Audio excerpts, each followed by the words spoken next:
senza entrare nello specifico, sulle varie tipologie di manifestazioni nel software. Le manifestazioni di software possono essere organizzate da un club o in collaborazione con altri.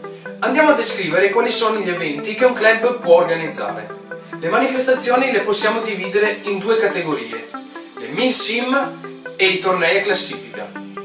le MILSIM, abbreviazione di Military Simulation, sono manifestazioni non competitive dove si cerca di creare un gioco il più possibile vicino alla realtà. La durata di queste manifestazioni può variare da un minimo di 8 ore fino a 48 e in alcuni casi addirittura 72 ore.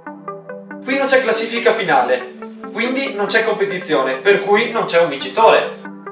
Questi eventi si possono dividere in due sottocategorie: MILSIM a fazioni contrapposte e MILSIM con operazioni non convenzionali. Le caratteristiche delle MILSIM a fazioni contrapposte sono un rapporto di forze paritario, dove gli operatori variano da poche decine fino a qualche centinaio per schieramento.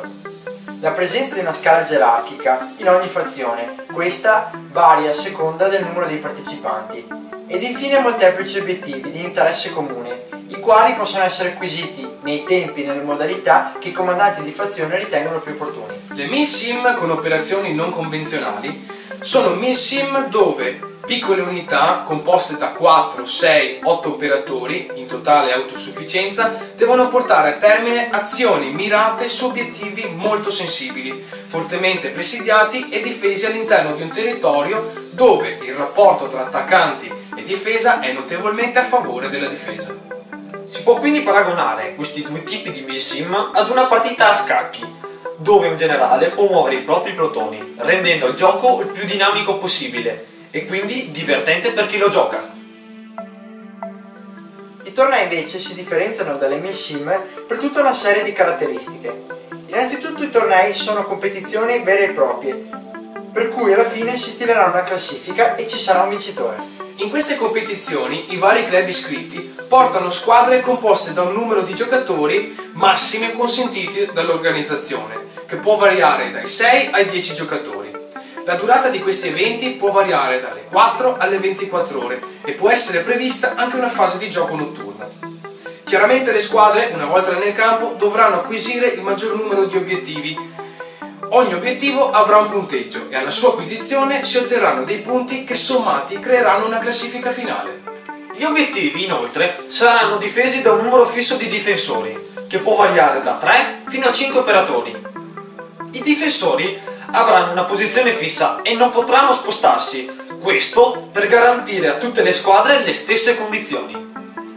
Le squadre che arriveranno in prossimità dell'obiettivo non possono entrare ed acquisirlo a proprio piacimento, ma dovranno fermarsi ad una certa distanza stabilita dal regolamento e chiedere la finestra di ingaggio, ossia chiamare il personale all'interno dell'obiettivo con la radio su una frequenza stabilita dall'organizzazione ed attendere il permesso per attaccare. Una volta ottenuta luce verde potranno attaccare. L'ingaggio avrà una durata limite stabilita dall'organizzazione ed una volta terminato il tempo la squadra dovrà aver eliminato tutta la difesa. Nel caso contrario l'obiettivo sarà perso. All'interno dell'obiettivo potrà essere presente un arbitro, il quale non parteciperà attivamente al gioco, ma farà da garante per permettere ad ogni squadra di trovare le stesse condizioni nel medesimo obiettivo, dare il via alla squadra che chiede finestra di ingaggio e vigilerà sull'onestà dei colpiti. Anche qui abbiamo due sottotipologie: il torneo a percorso e il torneo a navigazione libera. La differenza sostanziale tra le due tipologie è che nella prima tutte le squadre partecipanti dovranno percorrere lo stesso percorso fisso, stabilito e tracciato a priori dall'organizzazione, per raggiungere i vari obiettivi, e quindi per tutte le squadre la sequenza dei vari obiettivi sarà la medesima. Nel secondo caso invece le varie squadre, dopo aver ricevuto la cartina e le coordinate dei vari obiettivi, potranno a propria discrezione decidere come, quando e in che sequenza acquisirli. Anche qui vale la regola delle MILSIM, in cui ogni partecipante dovrà essere autosufficiente in tutto per tutto, per quanto riguarda viveri ed equipaggiamento. Abbiamo cercato di riassumere il più possibile le varie manifestazioni di software. Speriamo abbiate capito qualcosa. Io no. alla prossima puntata. Ciao!